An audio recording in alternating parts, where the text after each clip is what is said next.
Soltou para Tite, inventou. É gol!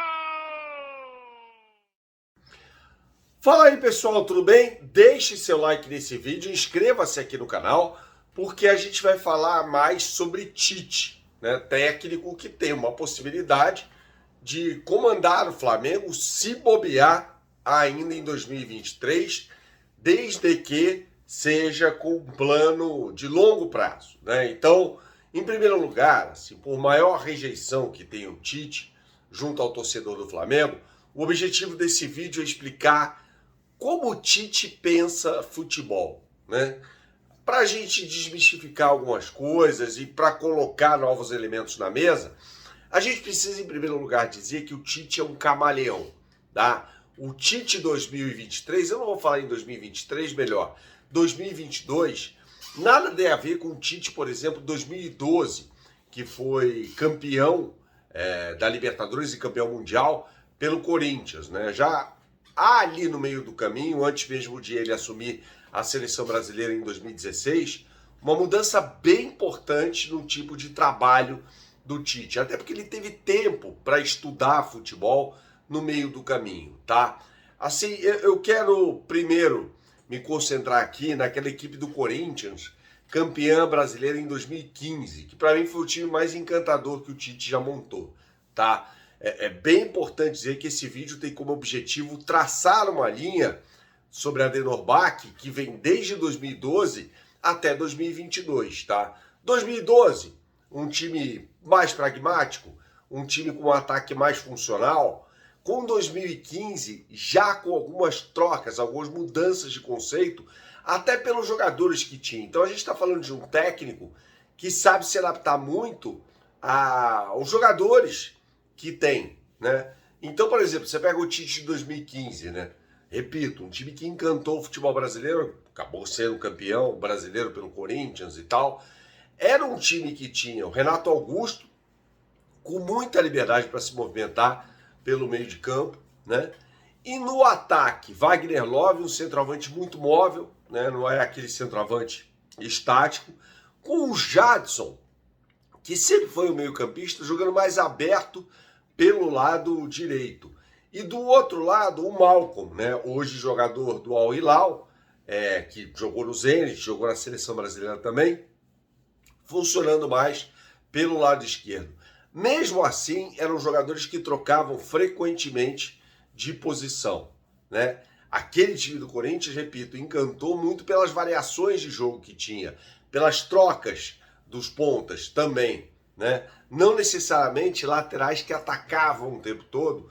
Não era o caso, por exemplo, do Wendel pelo lado esquerdo, né? O Wendel, que depois jogou no Internacional, no Cuiabá, não era aquele tipo de lateral de atacar muito espaço pelo lado esquerdo, diferentemente do Guilherme Arana, que tem uma atuação determinante lá no início da carreira dele, num jogo contra o Palmeiras no Allianz Parque, um empate por 3-3, em que ele marca um gol, inclusive naquele jogaço, foi um jogaço de futebol. O Palmeiras venceu o Corinthians por 3-2, e aí o Wagner Love no finalzinho deixa o Corinthians empatando na casa do adversário, quando ainda havia duas torcidas nos estádios em clássicos de São Paulo, e o Corinthians ali acho que arrancou rumo ao título brasileiro, tá?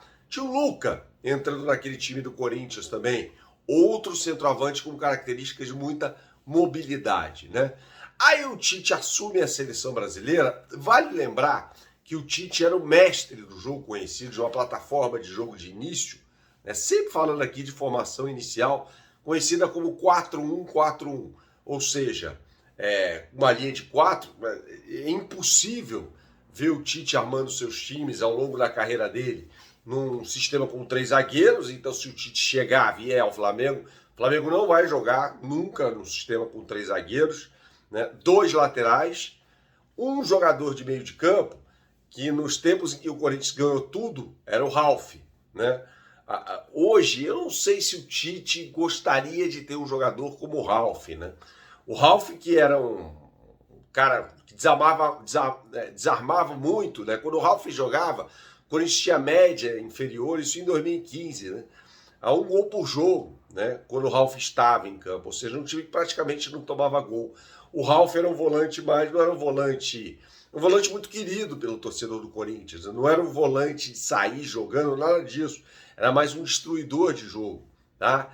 Então esse cara era geralmente o Ralf, e aí dois meias mais à frente, Elias e Renato Augusto, dois meias mais abertos, Malcolm e Jadson, e o Wagner Love jogando mais adiantado, tá? Na seleção brasileira, ele adota também esse centroavante no primeiro momento com mais mobilidade, no caso Gabriel Jesus, né?